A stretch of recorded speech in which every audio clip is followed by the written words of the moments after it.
اعوذ باللہ من الشیطان الرجیم، بسم اللہ الرحمن الرحیم۔ السلام علیکم پیارے بہن بھائیوں، تمام تعریف اللہ ہی کے لیے ہے جو تمام کائنات کا رب ہے۔ درود و سلام نبی کریم حضرت محمد مصطفیٰ صلی اللہ علیہ وآلہ وسلم پر، اور آپ صلی اللہ علیہ وآلہ وسلم کی آل پر جو تمام کائنات کے رب ہیں۔ پیارے بھائیوں اور بہنوں، حضور نبی کریم صلی اللہ علیہ وآلہ وسلم نے ارشاد پاک فرمایا، گناہ مٹا دینے والے اعمال۔ پیارے بھائیوں، میں آپ کے ساتھ شیئر کر رہا ہوں اور آپ سے گزارش ہے کہ ویڈیو کو آگے لازمی شیئر کریں تاکہ ہر کسی کا بھلا ہو۔ قرآن مجید میں اللہ تعالیٰ ارشاد پاک فرماتا ہے، یقین جانو کہ روئے زمین پر جتنی چیزیں ہیں ہم نے انہیں زمین کی سجاوٹ کا ذریعہ اس لیے بنایا ہے تاکہ لوگوں کو آزمائیں کہ ان میں کون زیادہ اچھا عمل کرتا ہے۔ پیارے بھائیوں اور بہنوں، قرآن مجید میں ایک اور جگہ اللہ تعالیٰ ارشاد پاک فرماتا ہے کہ بے شک نیکی گناہ کو مٹا دیتی ہے۔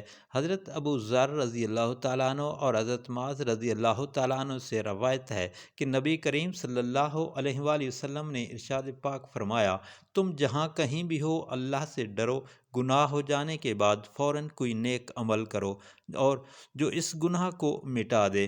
حضرت ابو ہریرہ رضی اللہ تعالیٰ عنہ سے روایت ہے کہ رسول اللہ صلی اللہ علیہ وآلہ وسلم نے ارشاد پاک فرمایا، جس نے دن میں 100 مرتبہ یعنی ایک تسبیح یہ الفاظ پڑھے، سبحان اللہ و بحمدہ، سبحان اللہ و بحمدہ، تو اس کے گناہ معاف کر دیے جاتے ہیں، چاہے وہ سمندر کی جھاگ کے برابر ہی کیوں نہ ہو۔ پیارے بھائیوں اور بہنوں، بہت ہی آسان تسبیح ہے سبحان اللہ و بحمدہ، اور اس کو پڑھنے میں بھی ٹائم نہیں لگتا اور یہ بڑی آسان تسبیح ہے۔ اللہ پاک ہم سب کو پڑھنے کی توفیق عطا فرمائے۔ یہ بات اللہ تعالیٰ کو بہت پسند ہے کہ جب بندہ گناہ کرے اور پھر نادم و شرمندہ ہو اور اللہ کے حضور گڑ گڑا کر اپنے گناہوں کی معافی مانگے۔ اللہ تعالیٰ کا ذکر کرنا اللہ تعالیٰ کو بہت زیادہ پسند ہے۔ پیارے بھائیوں اور بہنوں، جب جو شخص مؤذن کے کلمات سن کر یہ الفاظ بولے، یہ حضرت سعد بن ابی وقاص رضی اللہ تعالیٰ عنہ سے روایت ہے کہ نبی کریم صلی اللہ علیہ وآلہ وسلم نے ارشاد پاک فرمایا۔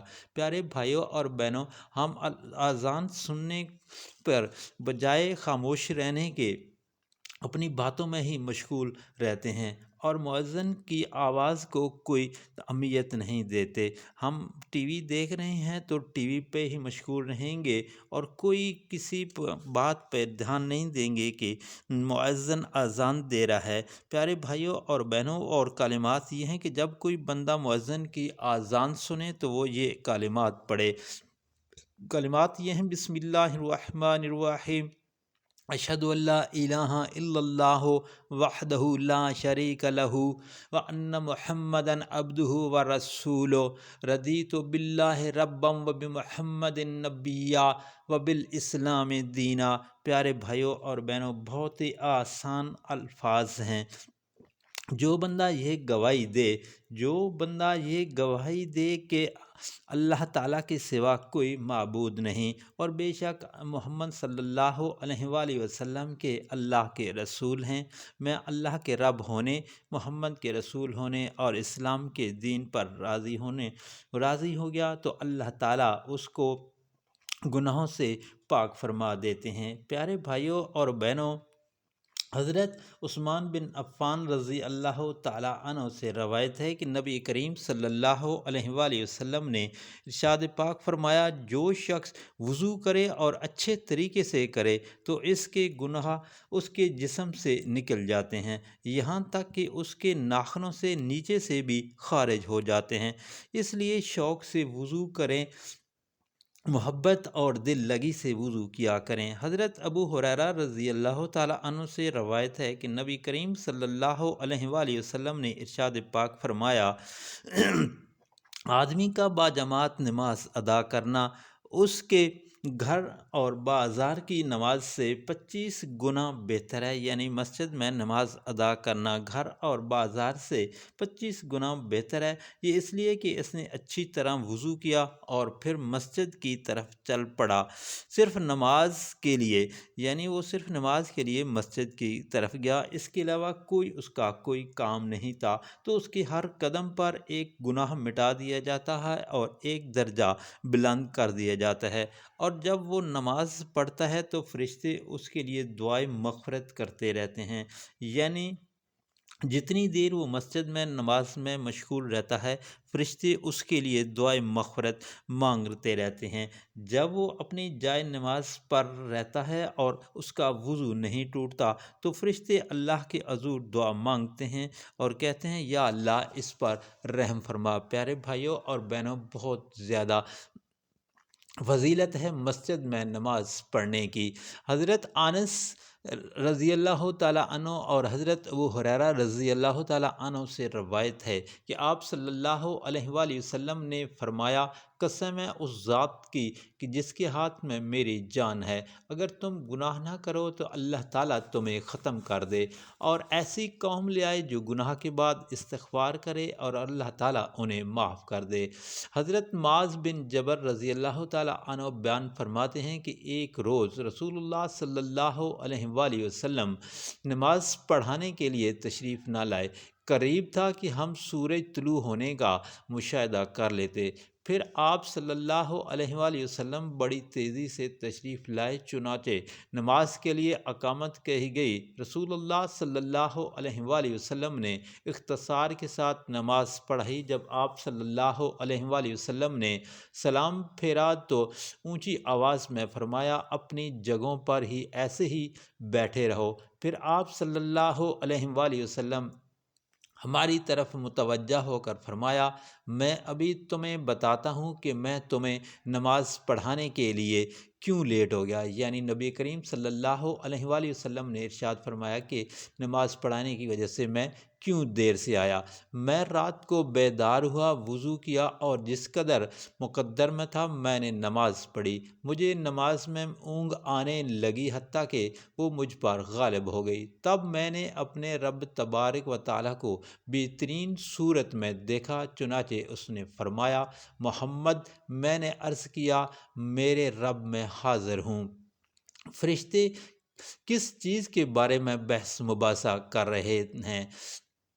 میں نے عرض کیا، میں نہیں جانتا۔ اللہ تعالیٰ نے 3 مرتبہ اس بات کو دہرایا، یعنی ایسے 3 مرتبہ فرمایا۔ آپ صلی اللہ علیہ وآلہ وسلم نے فرمایا، میں نے اسے دیکھا کہ اس نے اپنا ہاتھ میرے کندھوں کے درمیان رکھا، حتیٰ کہ میں نے اس کی انگلیوں کے پوروں کی ٹھنڈک اپنے قلب و صدر میں محسوس کی، اور میرے سامنے ہر چیز واضح ہوگی اور میں نے پہچان لی۔ پھر رب تعالیٰ نے فرمایا، محمد، میں نے عرض کی، میرے رب میں حاضر ہوں۔ فرمایا، مقرب فرشتے کس چیز کے بارے میں بحث و مباحثہ کر رہے ہیں؟ میں نے عرض کیا، گناہ مٹا دینے والے اعمال کے بارے میں۔ فرمایا، کیا ہیں؟ میں نے عرض کیا، باجماعت نماز پڑھنے کے لیے چل کر مسجد میں جانا، نمبر 2 نماز کے بعد مسجد میں بیٹھے رہنا، ناگواری کے باوجود اچھی طرح وضو کرنا، نمبر 3۔ پھر وہ کس چیز کے بارے میں بحث کر رہے ہیں؟ میں نے عرض کیا، درجات کے بارے میں۔ فرمایا، وہ کیا ہیں؟ میں نے عرض کیا، کھانا کھلانا، نرمی سے بات کرنا، اور جب لوگ سو رہے ہوں نماز تہجد پڑھنا۔